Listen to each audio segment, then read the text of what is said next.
मंडळी, गेल्या 2 महिन्यांपासून कोल्हापुरात स्वाभिमानी शेतकरी संघटनेकडून उसाला योग्य दर मिळावा यासाठी आंदोलन सुरू होतं। जिल्हा प्रशासनाकडून या प्रश्नासाठी 4 बैठका सुद्धा घेण्यात आल्या होत्या, पण अखेर परवा या ऊस दराबाबतच्या प्रश्नाबद्दल एकदाचा काय तो तोडगा निघालाय। परवा राष्ट्रीय महामार्गावरील शिरोली पुलावर हे ऊस दरासंदर्भातलं आंदोलन सुरू होतं। जवळपास 8 तास हजारो शेतकरी राजू शेट्टी यांच्या समवेत महामार्गावर बसले होते।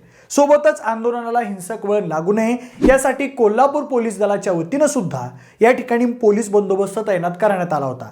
याशिवाय आंदोलनस्थळी शाहू छत्रपतींनी अचानक भेट देत राजू शेट्टी यांच्या आंदोलनाला आपला पाठिंबा दिलाय। शाहू छत्रपतींनी जमलेल्या सर्व शेतकऱ्यांना संबोधित करताना जे शेतकऱ्यांच्या हक्काचं आहे ते त्यांना मिळालंच पाहिजे यासाठी राज्य सरकार आणि प्रशासनाने पुढाकार घ्यायला हवा। त्याचबरोबर संबंधितांनी लवकरात लवकर याबाबत दखल घेऊन यासंबंधी निकाल लावला पाहिजे अशी अपेक्षा व्यक्त केली। मंडळी, खरं तर या सगळ्या नाट्यानंतर दराची कोंडी फोडण्यासाठी साखर कारखान्यांनी त्यांची तयारी दर्शवली होती, पण त्यासाठी गेल्या वर्षीच्या पैशांची अट घालू नका अशी गळ त्यांनी शेतकऱ्यांना घातली। कोल्हापूर जिल्ह्यातील काही मोजके कारखानदार गेल्या वर्षीचे 100 रुपये देण्यास तयारही झाले होते, मात्र हायवेवर मुक्काम ठोकलेल्या राजू शेट्टी यांनी आपला पवित्रा मात्र कायम ठेवला होता। गेल्या वर्षीचे 100 रुपये द्या या भूमिकेवर राजू शेट्टी ठाम होते। मागणी मान्य होत नाही तोपर्यंत महामार्ग सोडणार नसल्याचा निर्धार तेव्हा राजू शेट्टी यांनी केला होता। अखेर मग मागील हंगामातील 100 रुपये आणि पुढील हंगामातील 100 रुपये याप्रमाणे कारखानदारांनी आपली मागणी मान्य केली आणि राजू शेट्टी यांच्या मागणीला यश आल्यानं घटनास्थळी जोरदार घोषणाबाजी करण्यात आली। पण मंडळी, उसाच्या दराचा हा प्रश्न दरवर्षीच ऐरणीवर येतो, त्यावर कायमचा तोडगा कधीच निघत नाही। कायमच कारखानदारांकडून शेतकऱ्यांची लूट होत असते। म्हणूनच मग या निमित्ताने ऊस कारखानदारानं ऊस उत्पादक शेतकऱ्यांना किती दर दिला पाहिजे, ऊस कारखानदाराकडून शेतकऱ्याची कशी लूट होते, साखर कारखाना ऊस बागायतदारांना कसा गंडा घालतो, या सगळ्या प्रश्नांची उत्तरं आपण आजच्या व्हिडिओमध्ये इन डिटेलमध्ये बघणार आहोत। नमस्कार, मी प्रथमेश आणि तुम्हाला तर माहिती आहे आपला विषयच भारी। तर बघा मंडळी, सध्या सगळीकडे ऊसाचा गाळप हंगाम सुरू झालेला आहे। तुमच्या आजूबाजूला सगळीकडे ऊसाला तोड आलेली तुम्हाला बघायला मिळत असेल, पण ऊस तोडला, कारखान्याला घातला आणि लागलीच शेतकऱ्यांना त्याचे पैसे भेटल्यात असं होतंय का? तर नाही। अहो, पैसे राहिलं बाजूला, कारखान्यापर्यंत ऊस न्यायचं म्हटलं तरी शेतकऱ्याला पार जीवाचं रान करावं लागतंय। टोळी बघायची, आली नाही तर त्यांच्या मागं लागायचं, रानात ऊसाची ट्रॉली अडकली तर ट्रॅक्टर बघायचा, त्याचं पैसे भागवायचं, किती आणि काय काय करावं लागतंय, तेव्हा कुठं ऊस कारखान्यापर्यंत पोहोचत असतोय। बरं, एवढंच आहे का? तर नाही। या सगळ्यातून कारखाने शेतकऱ्याची वेगवेगळ्या माध्यमातून लूट बी करतात। आता ते कसं? तर ऐका। तर बघा, सगळ्यात पहिला मुद्दा आहे कारखान्यांकडून केली जाणारी काटामार। म्हणजे ऊस तुटला आणि कारखान्याला गेला म्हणजे शेतकऱ्यांचं सगळं आलबेल झालं असं कधीच नसतंय। बऱ्याच कारखान्यात टनेज सिस्टीममध्ये फॉल्ट करून काटा मारला जातोय। त्यामुळे होतंय काय, तर शेतकऱ्याच्या ऊसाचं वजन कमी भरतंय आणि त्याचा डायरेक्ट फायदा हा कारखान्यालाच होतोय। खाजगी कारखान्यात बऱ्यापैकी असले प्रकार केले जातात। 100-200 किलोपर्यंत ठीक आहे, पण काही ठिकाणी 500 किलो ते 1 टनापर्यंत काटा मारला जातो। आता 1 टन म्हटल्यावर कारखानदारांचे यामागे ऊसाचे जवळपास 3000 रुपये, त्यासोबत वाहतूक आणि तोडणीचे जवळपास 600 रुपये वाचतात, पण शेतकऱ्यांना मात्र तोट्यात जावं लागतं। दुसरा सगळ्यात महत्त्वाचा मुद्दा म्हणजे कायद्यानुसार FRPचा परतावा वेळेत आणि हवा तितका न मिळणं। म्हणजे कारखान्याला FRP कायद्यानुसार 14 दिवसात शेतकऱ्याला ऊसाचा पहिला हप्ता देणं बंधनकारक असतंय, पण इथं 2-2 महिने ऊसाचा हप्ता शेतकऱ्याला मिळत नाहीत। आता बऱ्याच शेतकऱ्यांना हे FRP म्हणजे काय हे माहिती नसतं। तर बघा, FRP म्हणजे फेअर रेम्युनरेटिव्ह प्राइस, अर्थात रास्त आणि किफायतशीर दर। आता अगदीच सोप्या भाषेत सांगायचं झाल्यास साखर कारखान्यांनी ऊसाला दिलेला प्रतिटन दर, ऊसाचा एकूण उत्पादन खर्च आणि त्यावरील साधारण 15% नफा गृहीत धरून कृषी मूल्य आयोगाकडून दरवर्षी हा FRP ठरवला जातो। मंडळी, 2009 पूर्वी ऊस दर नियंत्रण कायदा 1966च्या खंड 3 मधील तरतुदीनुसार केंद्र सरकार साखरेच्या प्रत्येक हंगामासाठी ऊसाचा वैधानिक किमान भाव म्हणजेच MSP निश्चित करायचं।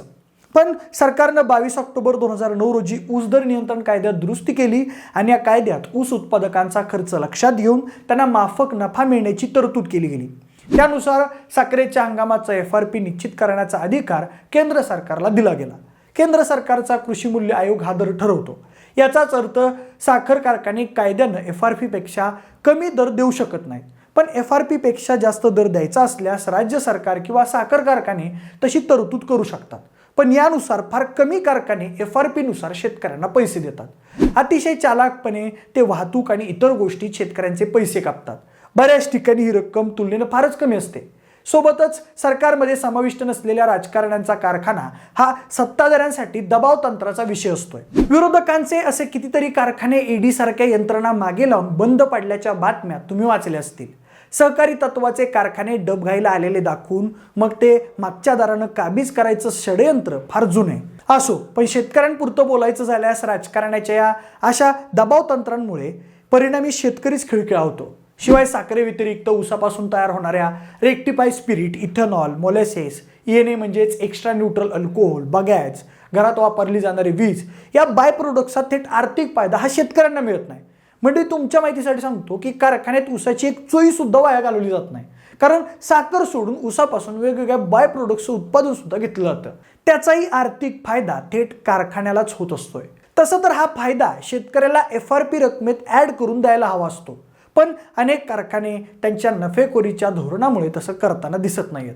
यानंतर पुढचा तिसरा मुद्दा आहे सरकारचं साखरेच्या किमतींवरचं नियंत्रण. म्हणजे गेले कित्येक वर्ष राजकारण्यांनी त्यांच्या राजकीय फायद्यापोटी साखरेची किंमत नियंत्रित ठेवली आहे. म्हणजे बघा, मी तुम्हाला एक उदाहरण सांगतो. आज आपण चहा पितो, चहात साखरेसोबत चहा पावडरही टाकली जाते. आज चहा पावडरची किंमत 100 रुपयावरून 500 ते 600 रुपयांवरती गेली, पण साखर मात्र 40 रुपयांवरतीच अडकले. साखरेच्या अशा नियंत्रित दरामुळे कारखान्यांना शेतकऱ्यांच्या ऊसाला दर देता येत नाहीये असं जाणकारांचं म्हणणं येतंय. आता कितीही काय म्हटलं तरी साखर हे शेतमालावर प्रक्रिया करून बनवलेलं प्रॉडक्ट आहे. त्यामुळे साखरेच्या किमतीत वाढ झाल्याशिवाय शेतकऱ्याला त्याचा फायदा मिळणार नाही. आता दुसऱ्या बाजूला बघायचं म्हटलं तर ऊसाचा आणि साखरेचा दर तेवढाच राहिला असला तरी शेतकऱ्याच्या उत्पादनावरचा खर्च मात्र वाढलाय हे सरकारच्या अजिबात लक्ष येत नाहीये. म्हणजे बघा, आज खतांच्या किमती किती रुपये झाल्यात, मजुरी कितीवर गेली, शेतकऱ्याला मोटरचं लाईट बिल किती येतंय, मशागतीच्या ट्रॅक्टरसाठी लागणारं पेट्रोल डिझेल कितीवर गेलंय, या सगळ्याची गोळाबेरीज केली तर नक्कीच पोटात गोळा येईल.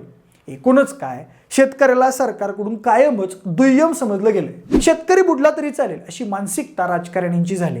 यानंतर चौथा मुद्दा आहे गेटकेनचा. आता सगळ्यात आधी आपण गेटकेन म्हणजे काय हे पहिल्यांदा नीट समजावून घेऊ.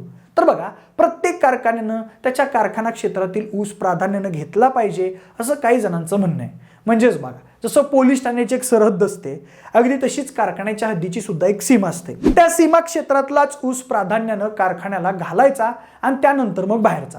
पण बऱ्याच वेळा कारखाने त्यांच्या आर्थिक फायद्यासाठी त्यांच्या कार्यक्षेत्राच्या बाहेरचा ऊस सुद्धा त्यांच्याकडे घेतात.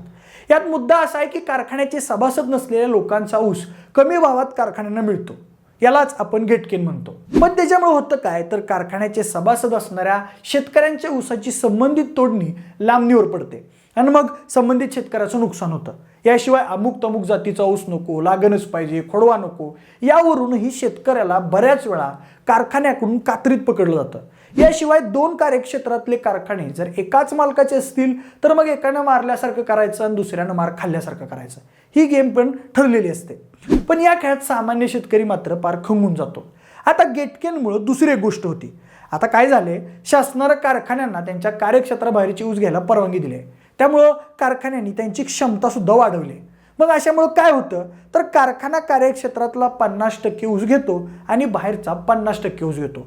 त्यामुळं बाहेरून लांबून येणाऱ्या 50% ऊसाचा अतिरिक्त वाहतूक खर्च कार्यक्षेत्रातल्या शेतकऱ्यांवर लादला जातो. त्यामुळे इथं बरीच शेतकऱ्याची लूट होते. म्हणजे पुढचा पाचवा मुद्दा आहे नोंदणीकृत आणि अनोंदणीकृत ऊसाच्या भानगडी.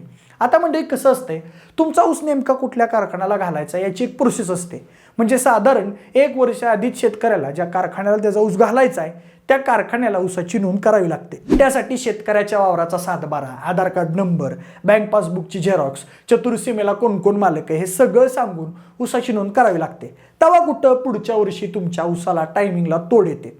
जर कोणी अशी नोंद केली नाही तर काय होतं, तर ऊसाला तोड लेट येते आणि मग शेवटी ऊसाला तूर येऊन मालकाच्याच ऊसाचं टनेज घटतंय. आता याला शेवटचा उपाय म्हणून काय शेतकरी थेट ऊस पेटूनच द्यायचा निर्णय घेतात आणि त्यामुळे मग कारखान्याला तात्काळ ऊस कमी किमतीनं का होईना पण न्यावा लागतो. पण मुद्दा येतो नोंदीचा आणि बिगर नोंदीचा. आता यात बिलय राजकारण चालते. ते काय, तर संबंधित कारखाना कुठल्या पक्षाच्या नेत्याचा आहे, स्लिप बॉय कुठल्या पक्षाची तळी उचलतो या मुद्द्यावर सुद्धा बिगर नोंदीचा ऊस पण आयत्या टायमिंगला नोंद करून आत घालवला जातोय. अशात मग राजकारणाशी संबंध नसलेल्या एखाद्या सर्वसामान्य शेतकऱ्याचं मात्र मरण होतं. आता GPS यंत्रणेमुळे सध्या काही ठिकाणी असे घोटाळे जातात, पण आज बी नोंदणी नसणाऱ्यांचा ऊस नोंदणी असणाऱ्याच्या नावावर पाठवून स्लिप बॉय चालाकी करत असतात. त्यामुळं नियमानं चालणाऱ्या शेतकऱ्यावर अन्याय होत असतोय, हे पण तितकंच खरं आहे. यानंतर पुढचा मुद्दा आहे टोळीवाल्याकडून अतिरिक्त पैशांची मागणी. आता हा विषय काय आहे तर कारखान्याच्या नव्या नियमांनुसार कारखाना काही विशिष्ट गाडी मालकांना त्यांची संपत्ती तारण ठेवून पैसे देत असतोय. आता त्यासंबंधी गाडी मालकाला पैसे देण्याच्या बदल्यात कारखाना काय करतोय तर त्या गाडी मालकाचा खाते उतारा, अटचा उतारा किंवा वाहन तारून ठेवतोय. सोबतच टोळीच्या मुकादमावर एक बॉन्ड बी केला जातोय. म्हणजेच काय तर गाडी मालक आणि मुकादमाच्या खांद्यावरच ऊसतोड कामगारांची सगळी जबाबदारी असते. त्यानुसार गाडी मालक ऊसतोड कामगारांना ठरवून पैसे बी देत असतोय.